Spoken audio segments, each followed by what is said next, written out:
자, 이제 교재를 확인해 보도록 하겠습니다. 154페이지 보시면 이제 문제 인식에서 여기 보시면은 정책 문제가 뭐냐, 뭐 그리고 관련 요소에 파악을 해야 된다, 가치 판단, 인과관계 이런 게 다 들어와야 된다, 뭐 이런 이제 설명들이 있습니다. 근데 그 중에서도 가장 중요한 건 이제 3종 오류예요. 문제를 잘못 인식하면 나머지 과정도 다 의미가 없어지게 된다는 이런 부분에 대해서 잘 주목해 보셔야 되고요.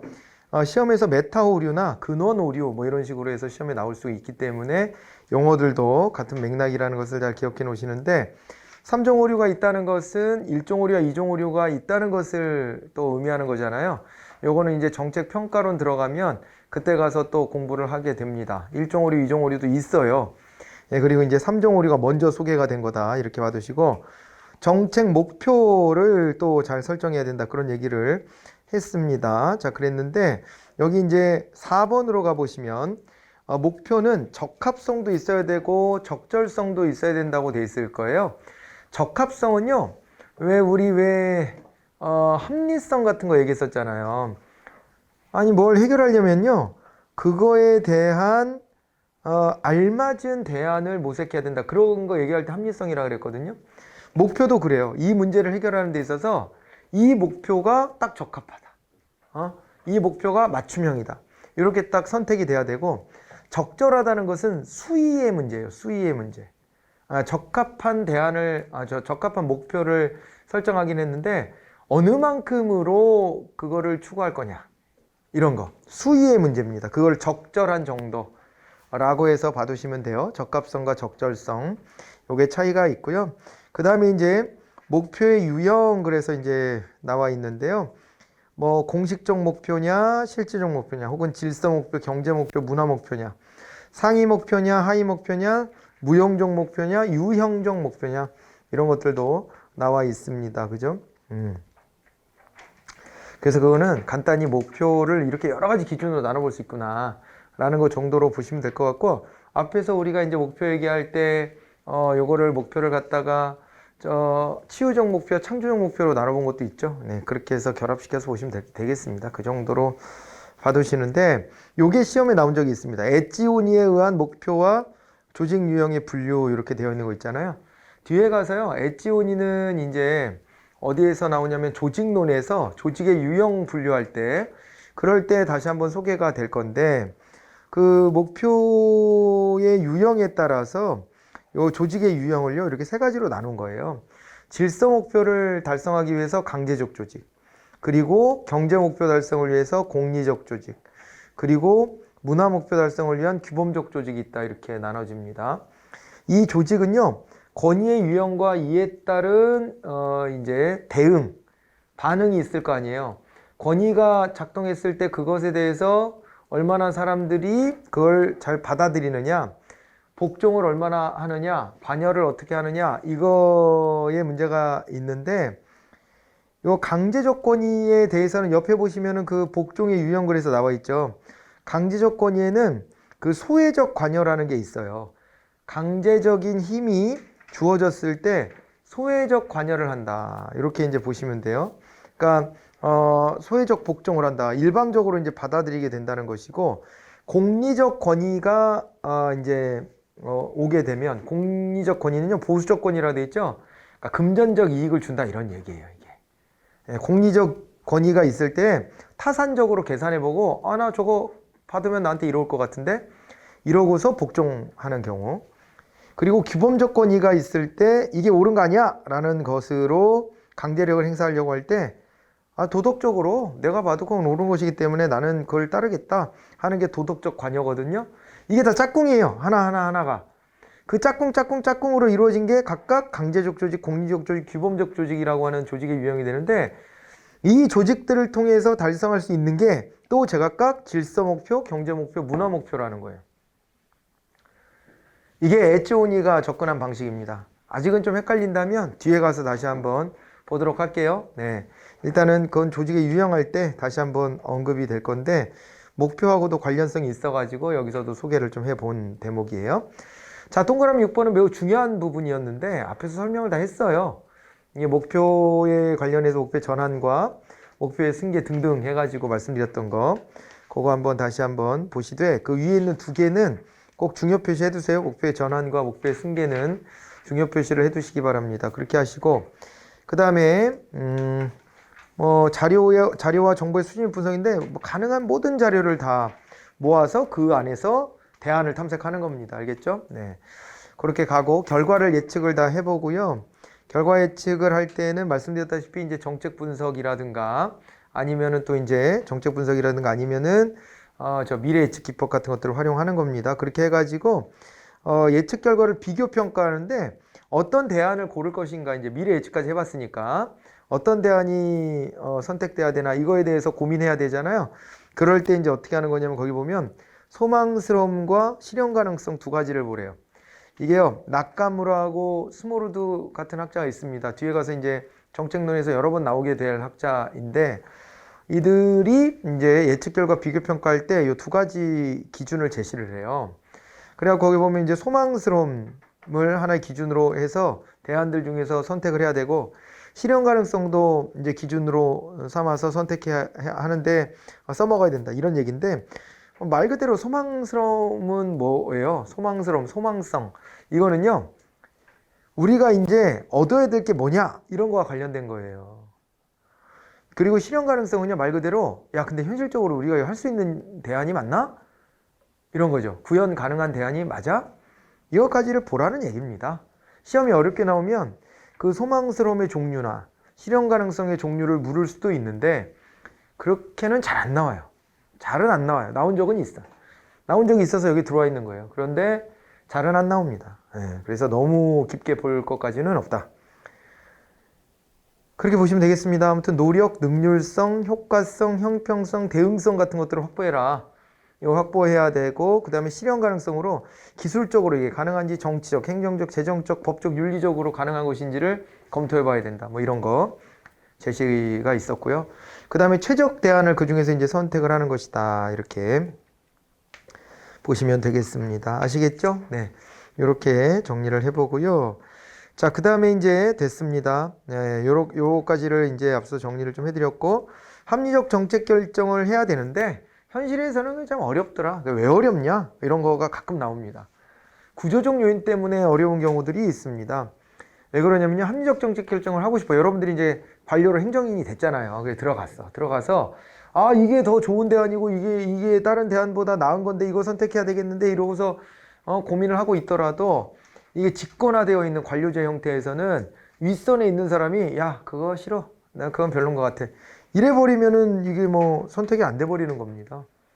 그럴 수도 있고요. 뭘 설명을 해줘도 못 알아들어. 의사소통에 장애가 있어. 이런 거라든가. 아니면 정책만 고민하는 전담기구가 없으면 이 아까 말했다시피 모든 대안을 다 검토하고 뭐 미래 예측하고 이거 어떻게 다 합니까? 그러다 보면은 또 정책 기능이 약화가 될 수밖에 없고요. 이 선례가 되게 무서워요. 이 군대 갔다 오신 분들은 알 거야. 군대에 가보면요. 뭐 군사훈련 같은 거 하잖아요. 그죠? 부대 훈련 같은 거 할 때도 어떻게 하는 줄 알아요? 작년 거 갖고 와봐. 이거예요. 작년 거 갖고 와봐. 그거 가지고 다시 작성해. 그러는 겁니다. 그 리뉴얼 해가지고 또 쓰고. 그러니까 어디 뭐 저기 그런 거 적발된 적 있었잖아요. 되게 유명한 족발집인데 거기에 족발 육수를 100년 넘게 한 번도 가른 적이 없대잖아. 그러니까 육수는 끓이면 쫄잖아요. 쫄고 고기에 흡수되고 그럴 거니까 그거를 원래의 그 맛을 유지한다는 명목으로 전통을 유지한다는 이유로 그 솥단지에 그 국물을 안 버리고 또 거기다가 또 육수 새거 추가해서 더 끓이고 또 추가해서 끓이고 이런 식으로 백매 이거랑 거는 되게 비슷한 거죠. 행정선례 그런 거예요. 한 번 그래서 그 육수로 딱 선택이 되면 안 없어져. 그대로 쭉 남아있는 거예요. 행정선례. 이거 무섭습니다. 이게 되게 무서워. 실제 관료 조직에서 그런 걸 많이 해요. 왜냐면은 안전하게 가려고 하기 때문에 그래요. 작년에 했던 거대로 끄집어내서 다시 해보는 거예요. 다시 해보는데 작년에 했을 때 문제점이 있었던 것만 조금씩 개선하면은 무난하겠구나 이렇게 생각하니까 자꾸 선례를 찾는 거예요. 선례. 그게 굳어지다 보면요 새로운 시도를 하려고 그럴 때 두려워져요. 그래서 그런 선택 잘 안 합니다. 표준 운영 절차 같은 것도 막 만들어놔요. 그리고 이게 이제 일종의 매뉴얼이죠. 매뉴얼을 만들어 놓고 이게 스탠다드 오퍼레이지 프레셔, 그래서 SOP라고 하는데 표준 운영 절차를 만들어 가지고 그 운영 절차대로만 움직이는 것을 선호합니다. 안전하니까 이게. 안전하니까. 난 이 룰대로 했는데요. 그냥 그래 버리면 문제가 발생했을 때도 피해 나갈 여지가 생겨요. 그래서 SOP 같은 것들 많이 따르거든요. 그러다 보니까 이 조직 구조적인 문제들 때문에 합리적 의사결정이 안 되는 거예요. 또 한편으로는요, 개성과 막료의 갈등이 있어갖고, 막료는 혁신적인 새로운 아이디어를 자꾸 내놓고, 개선 조직에 있는 사람들은 이걸 실제 실천해야 될 라인에 있는 사람들이니까, 새로운 거가 자꾸 제시되면 되게 싫어해요. 기존에 해왔던 방식을 다 뒤집어 갈아엎어야 되는데, 이러면 일이 장난 아니게 많고, 그리고 불안정해지거든요. 그래서 되게 싫어합니다. 근데 막료는 옆에서 최고 의사결정자나 이런 사람들 옆에 붙어가지고, 뭘 하는 거예요? 혁신안을 제시하고 새로운 변화를 모색하고 이런 걸 하는 일을 하거든요. 그러다 보니까는 두 조직 구성원들 간에 갈등이 있습니다. 갈등이 있고, 그리고 집단적 사고 방식, 이 집단 사고라고 하는데요, 제니스라고 하는 학자가 제시를 했어요. 시험에 그대로 나온 적이 있는데, 집단 사고가 어떤 거냐면요, 이런 거예요. 모두가 예 그러고 있을 때 혼자 아니요 이러기 쉽지 않은 거, 그런 게 집단 사고입니다. 그죠? 우스갯소리로 그런 거잖아요. 자기 상사가 직원들 데리고 가가지고, 오늘은 먹고 싶은 거 다 뭐 마음껏 먹어, 난 짜장, 이래버렸을 때 사람들이 다 나도 짜장, 나도 짜장, 나도 짜장 그래. 눈치 보면서. 근데 나 혼자서 나는 다른 거 비싼 요리를 시켜. 그럼 눈치 보이잖아, 그죠? 그래서 그렇게 잘 못하겠죠, 대부분의 사람들은. 그런 걸 집단사고라고 생각하시면 될 것 같아. 집단사고는요, 마치 내가 여기에서 혼자 튀는 주장을 하면 이거 자체가 조직의, 어떻게 보면 이 조직의 균형을 깨트리거나 조직의 이 조화로움을 무너뜨리는 일이다, 이 배신행위다, 이런 식의 느낌을 주는 거예요. 우리가 일치단계로 해서 으쌰으쌰 하고 있는데 나 혼자 괜히 딴지 놓는 것 같고, 이렇게 되는 것을 이제 두려워하게 만들어 버리는 거죠. 이런 걸 집단사고라 그래요. 분명히 나는 이거 아닌 것 같은데 사람들이 다 그게 맞다고 하니까 어쩔 수 없이 나도 뭐 맞는 것 같은데 그럼 괜찮을 것 같은데요, 이러고 넘어가는 거, 이게 집단사고라는 거예요. 제니스가 제시한 거 알아두시기 바랍니다. 그 집단사고의 분위기가 있어요. 이러면은 이 구조적인 문제 때문에 반론을 못 펼치는 거예요.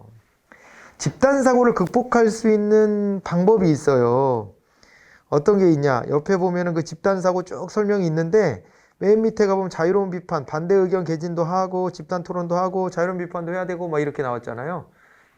그래서 거기다 메모를 혹시 한다면 지명 반론자 기법이라는 걸 하는 거예요. 지명 반론자 기법, 지명 반론자 기법, 지명 반론자 기법, 혹은 변증법적 토론, 그렇게 얘기합니다. 변증법적 토론. 그런 걸 시키는 거예요. 일부러 있잖아요. 어떻게 해요? 의사결정을 할 때 너들은 반대 한번 해봐봐. 너들은 찬성이지? 찬성이고. 너들은 반대 한번 해봐봐. 그래갖고 막 싸움을 붙여보는 거예요. 일부러 자기 생각이 찬성 쪽이더라도 반대 주장을 한번 해보라는 거예요. 반대 입장에 서서 이거 뭐가 문제가 있을지. 그렇게 하는 겁니다. 지명 반론자 기법. 반론자를 지명했다 이 말 아닙니까? 그죠? 그리고 변증법적 토론은요, 찬성이 있으면 반대 주장을 하게 해가지고 거기서 합일점을 찾는 거예요. 그런 게 이제 변증법이고요. 그렇게도 할 수 있고, 그 다음에 아니면 의사결정 라인을 이중으로 짠다든가 그 대안을 따로 모색해오게 하는 거죠. 그렇게 하는 것도 방법이고요. 그 다음에 결정을 외부에다 맡기는 것도 방법이에요. 이럴 때 집단사고를 피하기 위해서. 최종 결정을 외부에서 결정을 해주는 위원회를 만들어서 거기서 결정하게끔 하는 거지. 그런 여러 가지 대안들을 생각해 볼 수 있습니다. 어쨌건 이런 구조적 요인 때문에 이 합리적 의사결정이 안 될 수도 있고요. 인간적 요인 때문에 그럴 수도 있다 그랬습니다. 왜 그러냐면요, 이런 거죠. 사람들의 행태가 그런 거야. 행태가 이를테면은 새로운 걸 시도하기를 싫어해. 안정적인 걸 좋아해. 보수적이야. 뭐 이런 게 작동한다든가요.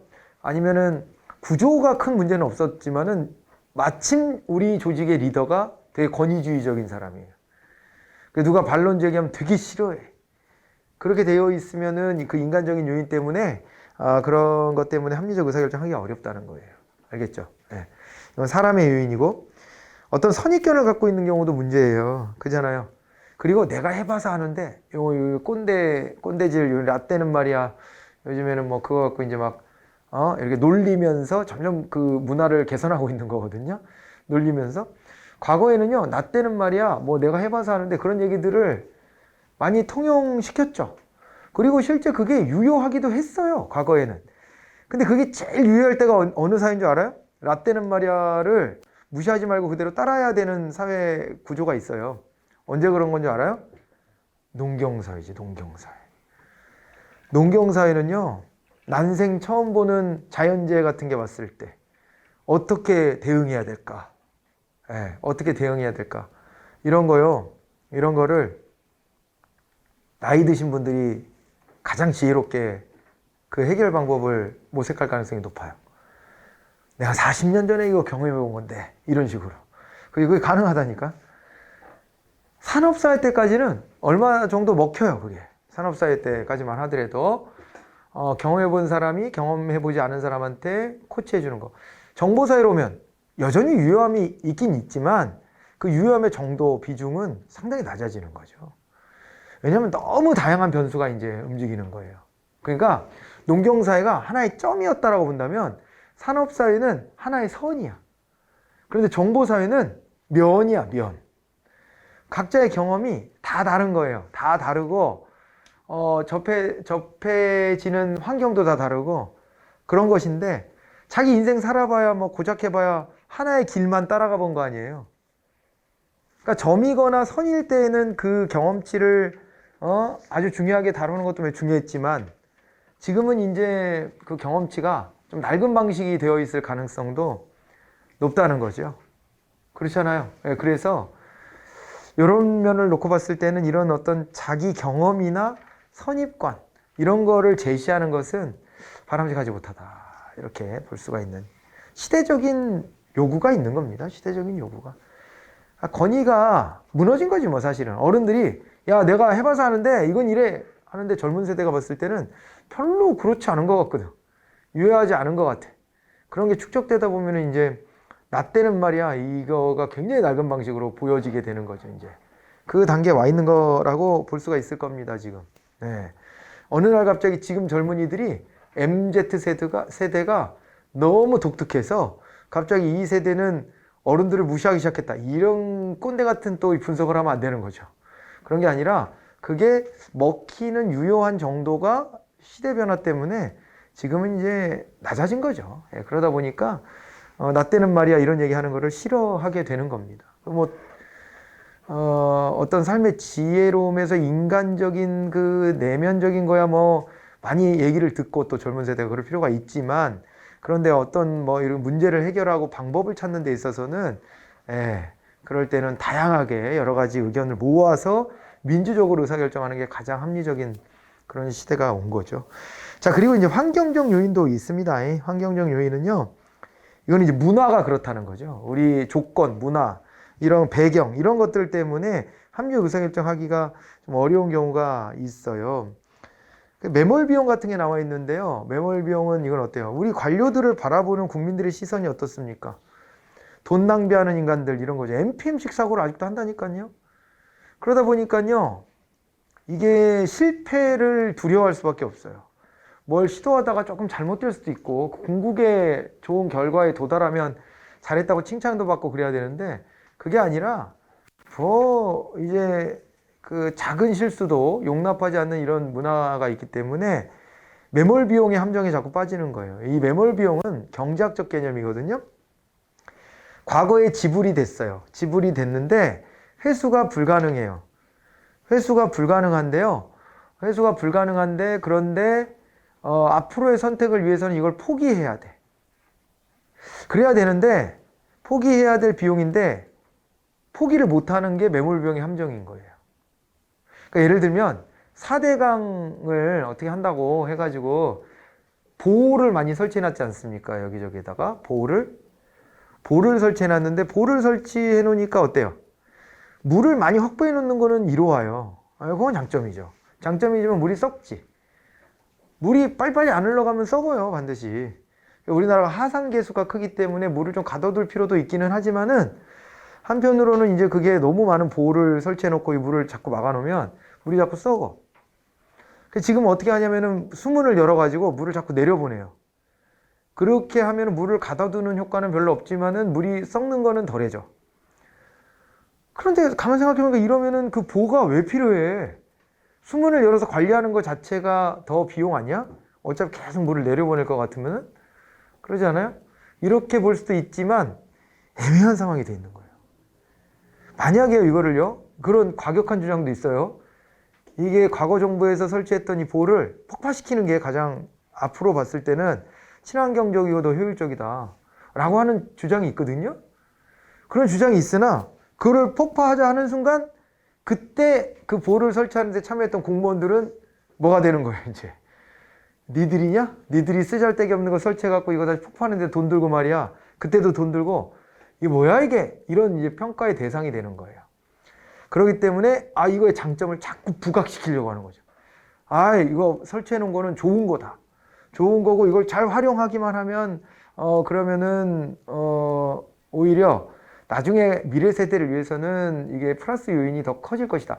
자꾸 이런 어떤 논리를 자꾸 만들어내는 거. 이게 매몰 비용의 함정인 거예요. 과감하게 과거에 지불됐던 것에 대해서는 앞으로 선택에 어울리지 않을 때는 버리기도 해야 되지만 그 버리는 선택을 쉽게 못하는 겁니다.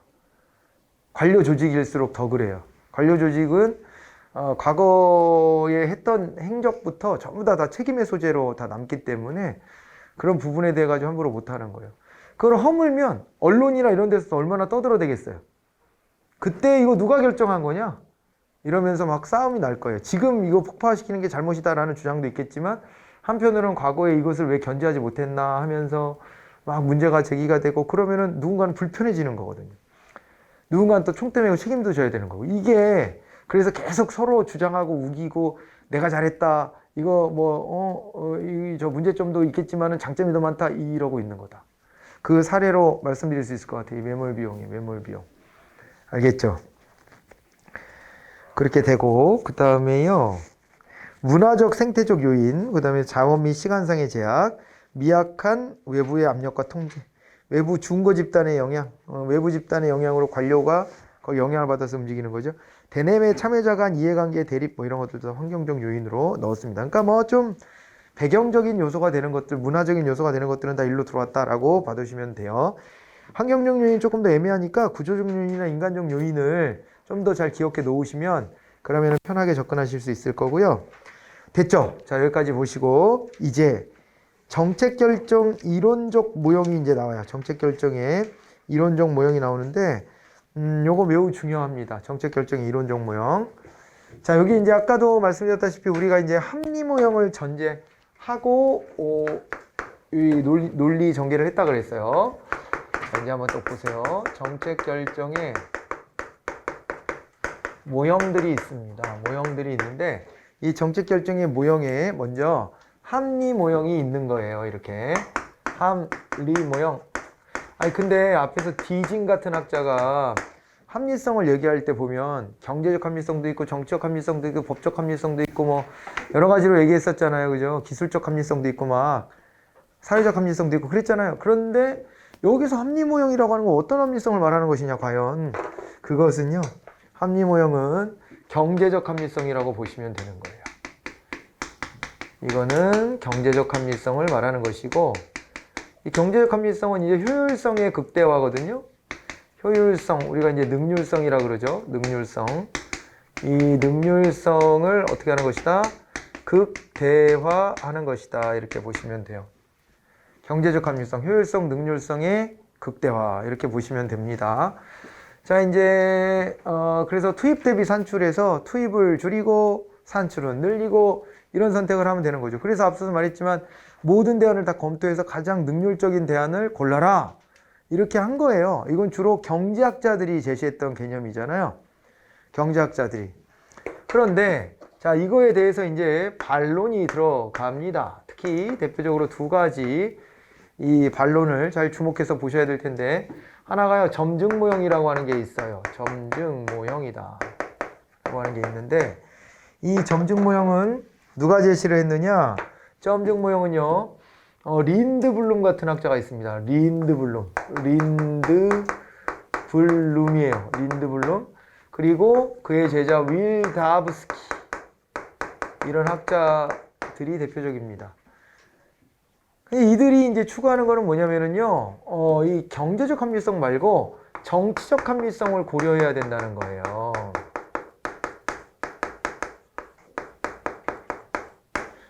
정치적 합리성이니까요, 기존의 어떤 요거에 따르면 기존의 정책을 유지하는 거고요. 기존의 정책을 유지하면서 여기서 이제 문제점만 개선해 나가는 거예요. 요게 점증주의예요. 문제점만 개선하는 거. 이게 점증모형이에요. 왜 그러냐면 기존에 해왔던 정책이 가만 보니까 다른 능률적 대안이 나타났어. 그래서 기존에 해왔던 정책이 이제 불필요해. 이렇게 했을 때 이 정책을 갖다가 갈아엎어 버리잖아요. 그러면은 기존 정책에서 혜택을 보던 사람들이 있었을 거거든요. 이 사람들의 불만이 굉장히 커지는 거예요. 이 대목에서 제가 이제 사례로 들어드리는 게, 남한산성이라는 영화를 보면, 책이죠, 원래. 책인데, 김훈 작가가 쓴. 이 남한산성을 보면은 그때 이제, 어떻게 돼요? 여기에 남한산성으로, 병자호란 뭐, 이런 즈음에, 이제 그걸로 이제 숨어 들어간 거잖아요. 숨어 들어가가지고 그 안에서 어떻게 이게 대비를 해야 되나 이런 걸 가지고 막 하는데, 그 안에서 벌어졌던 어떤 정치적인 논쟁 이런 것들 있잖아요. 주장들 뭐 이런 것들 막 다루고 있어요. 근데 거기에서 신하들이요, 이 방비를 하기 위해서는 뭐 이래야 됩니다, 저래야 됩니다, 그런 얘기들 하는 거예요. 근데 이제 이런 문제가 제기가 된 거예요. 군사들이 너무 추워가지고 다 동상에 걸릴 지경이다. 그래서 전투력이 너무 약하다. 그랬더니 한쪽에 대안을 제시하는 거예요. 그러면 지푸라기를 가지고 이렇게 거적대기 같은 거 만들어서 덮고 있을 수 있게 해주면 좋지 않겠냐. 그 지푸라기 어딨냐? 그랬더니 이 각 집에 지붕에 지푸라기가 있는 거예요.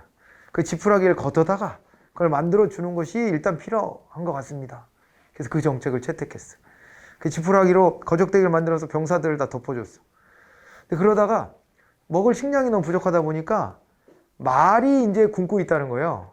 말이 굶고 있다 그러니까 말의 먹이를 어디서 구하냐 그러다가 병사들한테 나눠줬던 그 지푸라기를 가져다가 말을 먹이는 거예요. 근데 그러다가 결국에는 사람도 먹을 게 없거든요, 이제. 그러니까 이제 이렇게 병 들어가는 말들 있잖아요. 쓰러져 가는 말들부터 말을 잡아가지고 사람들한테 먹이로 먹이래. 식량으로 주는 거야, 이제. 그런 장면이 나와요. 이 정책을 진짜 뭐 엄발에 오줌 누기식으로 그런 식으로 바로바로 결정을 해가지고 하는 건데, 이 과정에서 보면 뭐 되게 막 악순환이죠, 지금 이게. 그 누구도 만족시키지 못하는 결정들을 하는 거예요, 지금 계속. 줬다 뺏었다 하면서 막 계속. 그잖아요. 애시당초부터 우리 덮을 게 하나도 없어, 어떻게 하지? 이렇게 하는 상황보다 더 최악이 덮을 걸 줬다가 다시 뺏는 거예요. 그래서 거기서 한 병사가 비아냥거리는 장면이 나와요. 이렇게 우리한테 맛있는 말고기도 주시고 너무 감동적이라면서 그 앞에 있었던 얘기들을 가지고 막 비아냥거려. 그러자 거기 장군이 죽일라 그래, 막. 저는 비아냥거린다고. 근데 그렇게 불만이 쌓이게 되어 있는 거예요, 이게. 다 최악의 상황이 돼버렸잖아요, 지금 보면. 뭐 하나 제대로 건진 게 없지, 만족시킨 게 없지. 그렇게 되느니, 그러니까 그게 뭐 지금으로선 최선이에요 이런 거 하다 보니까 이제 그렇게 됐다는 거예요.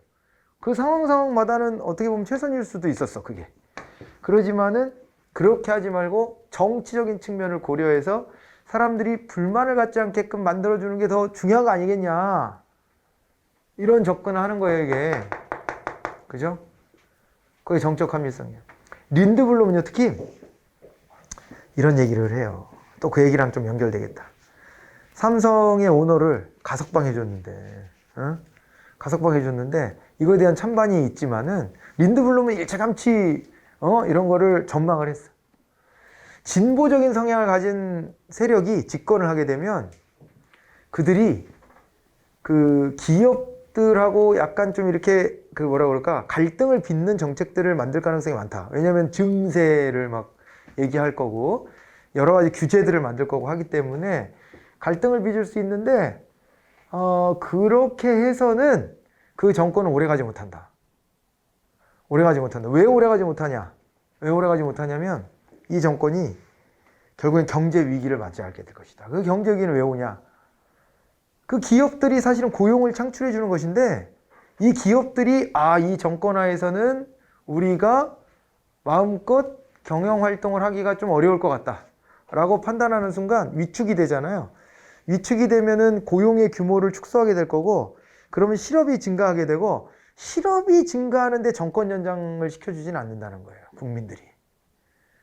그잖아요. 그래서 아무리 그 규제를 만들고 증세를 하고 복지를 하려고 하고 이런 것들이 혁신적인 아이디어였다 치더라도 이거 일방향적으로 그렇게 나가는 순간 오히려 정권 연장이 안 될 것이다. 현실적으로 정치적 합리성을 따라라. 그래서 정치적 합리성을 따르고 그 기업들에게 바로바로 막 큰 개혁들을 하고 싶어도 티나지 않게 서서히 진행시켜야지 이것이 성공하지 그러지 못하면 성공하지 못한다는 게 린드블룸의 주장입니다. 그래갖고 말이에요. 티나지 않게 하는 게 어떤 거냐? 야금야금 하라는 거지. 야금야금. 조금씩. 오래 걸리더라도. 그렇게 하라는 거예요. 그런 대안을 제시한 바가 있어요. 윌다브스키는 예산 이론 가면 또 막 나올 텐데, 윌다브스키는 이 정책 합리성을 전제해가지고 예산을 쓸 때에도 계속 예산을 늘려서 잡아라 그랬어. 기존에 쓰던 예산 줄이지 말고, 기존에 쓰던 예산 주던 건 계속 주고, 더 필요하다라고 아우성치는 데가 있으면 조금씩 더 얹어주면 되지. 이런 식으로. 근데 그게 왜 가능했냐면, 린드블룸이 막 저 주장하던 60년대 뭐까지만 하더라도 이게 이제 미국 경제가 계속 성장만 했거든요. 그러니까 저 주장이 먹혔어. 그런데 70년대 접어들면 여러분들 알다시피 석유 파동도 일어나고 막 경제가 위축되고 그러잖아요. 그런 시기에는 안 맞는 주장인 거예요. 예산은 어떻게 계속 늘려? 세금이 덜 거치는데. 그래갖고 비판을 또 많이 받기도 하죠. 네, 근데 아무튼 이들의 주장은 이렇게 정책 합리성을 추구하는 거고요. 그런 입장에서 여기는 기존의 정책을 유지하기 때문에 보수적 성향을 가졌다 이렇게 봐야 돼요. 보수적 성향을 가졌지만은 현실적이다 이렇게 봐야 돼요. 그 얘기는 거꾸로 얘기하면 여기는 혁신적일 수 있어요. 합리 모형은 가장 능률적인 대안을 항상 그때그때 고르는 거니까. 그러지만은 비현실적이다는 얘기지. 여기는 모든 대안을 다 탐색한다는 것 자체가 비현실이에요. 이해가 되죠? 그래서 효율성의 극대화 추구하고 여기는 그러나 뭐다? 여기까지 써볼까요? 비현실성이 있다. 실제 그렇게 가기는 좀 어렵지 않냐 이런 거죠. 맞죠? 그렇게 하고요. 그 다음에 또 하나 가보면은요. 뭐가 있냐면은 이번에는 만족모형이라는 게 있습니다. 만족모형이 있는데 이 만족모형 같은 경우에는 누가 제시한 이론이냐. 이 만족모형은요. 이 사이먼이 있습니다. 사이먼과 마치. 사이먼은 행태 연구를 했잖아요. 그 행정인들의 행동을 이렇게 들여다봤어. 들여다봤더니 이들은 제한된 합리성, 제한적 합리성의 토대를 두고 의사결정하더라. 나름 지들이 되게 합리적인 척은 하려고 해. 그러나 인간 자체가 갖고 있는 그 합리성의 한계 때문에 제대로 된 이제 저 뭐라 그럴까요? 제대로 된 합리성으로 가지는 못하더라. 그래서 이 제한된 합리성이라는 게 어떤 거냐면은요. 자, 이제 의사결정자가 있을 거 아닙니까? 그죠? 예. 결정자가 선호하는 몇몇 개의 대안이 있대요. 이것만 검토한다는 거야. 근데 그것도 이거를 갖다가요, 예, 자기의 선호에 따라서 이제 순차적으로 대입해 보는 거예요. 대입해 보고 그중 최선의 대안을 선택한다 이렇게 보시면 돼요. 그중 최선의 대안을 선택한다. 알겠죠? 그중 최선의 대안을 선택한다. 이것이 만족 모형이다 이렇게 보시면 됩니다. 그러다 보니까 이것도 보수적인 성격을 가지고 있어요. 보수적이면서 그러면서 현실적이다. 이렇게 보시면 되겠습니다. 이게 결이 조금 다르죠? 그죠? 근데 결정자가 자기가 눈에 띄는 몇 가지 대안만 딱 놓고 이걸 모든 대안을 검토할 수는 없으니까 현실적으로는 그걸 가지고 자기가 우선순위를 좀 나름 정해서 그걸 한 번씩 이렇게 예측해 보는 거예요. 대입해서 예측해 보는 거지. 그러고서 그 중에서 야, 그중 이게 제일 낫네. 야, 이게 제일 좋다. 이걸로 가자. 이런 식으로 딱 결정해 버린다는 거예요. 제한된 합리성. 그렇게 따지면 이 합리 모형은요, 완벽한 합리성이거든요. 전제하는 것 자체가. 인간은 완벽한 합리성을 가질 수 있다 이렇게 봤던 건데 완벽한 합리성은 안 되고 제한된 합리성에 머무르게 되더라. 이거를 관찰의 결과로 제시했던 겁니다. 알겠죠? 자, 이렇게 되고요. 그 다음에 합리 모형과 점증 모형을 짬뽕시킨 이론도 나와요. 짬뽕시킨 이론. 예, 그래서 이거를 이제 혼합 주사 모형, 혼합 탐사 모형 그렇게 얘기를 하거든요. 혼합 모형입니다. 혼합 주사 모형 혹은 혼합 탐사 모형 이렇게 해서 시험에 나온 적이 있는데요. 요거는 이제 누구냐면은 바로 이제 에찌오니라고 하는 학자가 되겠습니다. 에찌오니. 앞에서 좀 봤었는데, 그죠? 네, 에찌오니. 이 에찌오니가 혼합 탐사 모형을 제시하면서 했던 것은 있잖아요. 합리 모형과 점증 모형의 결합이에요. 합리 모형, 점증 모형의 결합인데, 이게 있잖아요. 장기적이고 근본적인 결정은 요거는 합리 모형을 따르고, 그 다음에 그 방법론적인 거 있잖아요. 단기적인 어떤 결정에 머무르는 것들은 그거는 점증 모형을 따른다 이렇게 하는 거예요. 네. 알겠죠? 네. 그래서 자, 근본적인 결정, 근본적인 어떤 그 방향은 근본적 대안은 합리 모형으로 이렇게 따르지만은 구체적인 대안을 모색할 때는요, 구체적인 방안 같은 거, 대안이나 방안 같은 것들을 모색할 때는 요거는 이제 점증 모형으로. 그래갖고 요게 두 가지 모형이 섞인 거예요. 이렇게 합리 모형과 점증 모형이 섞였다. 하지만은 있잖아요. 예, 새로운 이론이 아니라는 점에서 새로운 이론 제시가 되지 못하다. 제시가 없다. 라고 하는 점에서 비판을 받는다. 이렇게 보시면 되겠습니다. 혼합 탐사 모형. 자, 그리고요. 그 다음에, 요게 이제 합리 모형을 계승한 이론이 또 있어요. 그러나 계승하면서도 나름의 새로운 방향성을 또 추가를 한 게 있는데, 이게 최적 모형이라는 게 있습니다. 이 최적 모형은 누가 제시했냐면 드로우라는 학자가 있어요. 드로우라는 학자가 있는데 이 드로우가 최적 모형을 어떻게 한 거냐면 합리 모형을 따라요. 기본적으로는 합리 모형을 따르는데 여기다 추가하는 게 있긴 있습니다. 그게 바로 뭐냐면 초합리성이에요. 이것도 같이 고려해야 된다. 그래서 이 초합리성이 도대체 뭐냐? 초합리성.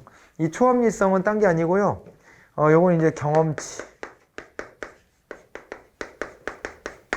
이런 거 있잖아요. 초합리성은. 예. 경험치 같은 게 있고요. 그 다음에 노하우 같은 거죠. 노하우 같은 거. 예. 이런 거 등등을 이제 직관. 뭐 이렇게도 표현하고요. 이런 거를 감안해야 된다는 거예요. 이런 걸 감안해야 된다는 건데, 공무원으로 한 20년 일해봐요. 그러면요, 척하면 착이지, 그냥. 척하면 착이지. 그러니까 여러 경험들이 쌓이다 보면은요, 그 바닥에서 이제 굴러먹다 보면은 노하우가 있기 때문에, 자기만의 어떻게 보면은 이제 이게 지식으로 따지면 암묵지거든요, 암묵지. 뭔가 이제 표현하기는 좀 애매해. 표현하기는 애매하지만은 나만의 노하우가 딱 쌓여 있는 거예요. 그래서 그 노하우대로, 사실은 이끌려서 가면은 이게 나중에 가보면 잘한 선택이 되는 경우들이 많이 있더라는 거예요. 경험은 돈 주고도 못 사는 거라 그러잖아요. 그런 게 한 분야에서 쭉 있다 보면 전문성이 생기는 거지. 그러다 보니까 합리 모형에 기반을 두되 이런 어떤 노하우들도 받아들여야 된다. 이렇게 주장을 한 게 드로우입니다. 드로우. 최종 모형 그렇게 알아두시고요. 그 다음에 합리 모형하고요, 좀 다른 각도에서 좀 반대 측면에 있는 것으로 사이버네틱스 모형을 볼 수가 있습니다. 사이버네틱스 모형. 자, 이 인간을 왜 합리성의 개념으로만 보냐, 이런 관점이에요. 그래서 이렇게 보시는 게 좋아. 아예 이거 전체에 대해서 반대하는 입장이랄까? 그러니까 여기는, 자, 봐봐요. 여기는요, 누구냐면 이게 스타인브루너라는 학자가 있는데요. 대표적인 사람이. 사이버네틱스 모형은 합리성을 배제하고 보는 거예요. 근데 나머지는 여기는 다 합리성을 가지고 얘기하거든요. 봐봐요. 여기 경제적 합리성이죠? 여기는요. 여기도 합리성이잖아요. 합리 모형이 들어가잖아, 지금.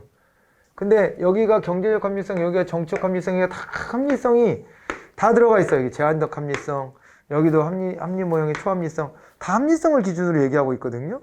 인간은 합리적 존재라는 걸 전제. 그런데 사이버네틱스 모형은 뭐 자꾸 합리성만 가지고 얘기하냐. 인간의 결정이 인간의 이성의 힘만으로 이루어지는 것은 아니다. 기계장치처럼, 그러니까 자동 온도 조절 장치 이런 것처럼 알아서 입력되어 있는 그 프로그래밍 되어 있는 내용대로 판단하고 행동하는 경우도 많다. 이런 거죠. 그러니까 인간도 있잖아요. 네, 인간도 어떻게 되냐면 이 프로그래밍이 되어 있는 경우가 있는데, 이럴 때는 이렇게 결정해 라고 하는 거가 프로그래밍 돼 있다는 거죠. 근데 인간한테는 어떤 게 있냐면 사회화의 결과, 그죠? 관습 같은 거, 그런 거 있잖아요. 아니면은 습관이나, 그죠? 습관적 결정 같은 거나, 아니면 본능적 결정, 이런 게 작동하지 않아요? 사소한 판단 같은 거 할 때, 그럴 때 어떻게 판단을 내리냐. 진짜 머릿속으로 다 이성적으로 생각하고 고민해서 판단을 내리냐. 그러지 않을 때가 많은 것 같은데? 이런 거죠. 그러지 않을 때가 많은 것 같은데? 이것도 그렇게 생각해 볼까요? 어떤 어른이 지나갈 때 인사하는 거. 다른 데서 사례로 들었던 거지만, 그것도 인사를 할 때 어떻게 하는 거죠? 그냥 문화 아니야? 사회화의 결과 아닌가? 어른을 보면 인사해라. 이런 게 나한테 내재화되어 있는 거 아니에요? 내면화되어 있잖아. 그래서 인사를 하는 거지. 인사를 안 하는 게 더 어색해. 인사를 안 하면 불편해, 마음이. 그런 거. 그죠? 그런 거 아닙니까? 그리고요, 이런 경우도 있지 않아요? 이런 경우. 운전 같은 거 하다 보면은요, 요즘에 바닥에다가 이렇게 이쪽 우회전은 요 차선 따라가세요. 그래서 빨간색 칠해놓고 여기 뭐 초록색 칠해놓고 이런 거 있거든요. 보신 적 있죠? 그런 걸 보고 따라가는 운전자는 이성적인 판단이 더 큰 걸까요? 아니면은 그냥, 그죠? 지시하는 대로 그냥 쭉 따라가는 걸까? 더 나가서는요, 운전하면서 막 통화를 하는 경우가 있잖아요. 요즘엔 핸즈프리가 거의 되니까 통화도 자연스럽게 많이 하는데, 통화에 집중하다 보면은요, 나중에 전화 끊은 다음에 내가 여기까지 어떻게 왔지? 이런 생각이 들 때가 있지 않나? 그런 거 있잖아요. 그 습관적으로 가고 있는 거 아닙니까? 내 몸이 그걸 익혀놨기 때문에 앞차와의 거리 뭐 이런 거 고려하고 신호등도 보고 이러면서 오긴 왔지만, 내가 그때 뇌가 일부러 인위적으로 야 빨간불이야 서야 돼 이렇게 안 하고 있는 거예요. 근데 알아서 그걸 지키면서 가고 있는 거지. 그러지 않아요? 그런 거를 어떻게 합리 모형으로 설명할 수 있냐, 이런 지적이에요. 자기한테 내면화되어 있다, 내재화되어 있다 그러면은 그대로 행동한다는 거지. 술 먹고 꽐라가 돼서도 집에 들어와서 자고 있는 나의 모습, 이런 것들도 이거 이성적인 판단 아니지 않냐 이거지. 그죠? 집은 어떻게든 지가 기어 들어가잖아요. 그러니까 그렇게 하는 게 사이버네틱스 모형을 설명이 가능한 게 아니냐. 이런 겁니다. 그래서 합리 모형으로 합리적인 기준을 가지고 접근하는 것 자체를 일단은 좀 비판적으로 바라봤던 거. 그래서 공학적인 어떤 이 결론을 가지고 대입해 보려고 했던 게 사이버네틱스 모형이다. 이렇게 생각하시면 되겠구만요. 알겠죠? 그런데 여기다 지금 써놓은 건요, 전부 다 개별적인 결정과 관련된 거예요. 개별적 결정 모형이거든요. 여기까지 이렇게 본 거고요. 잠깐 쉬었다가 이제 뭘 볼 거냐면 여기에 이어서 집단적 결정에 대해 가지고, 집단적 의사결정에 대해 가지고 이제 볼 거예요. 혼자가 아니라 여럿이 모여서 결정을 내리는 모형. 이거에 대해서 좀 더 추가해 보도록 하죠. 쉬었다 오세요.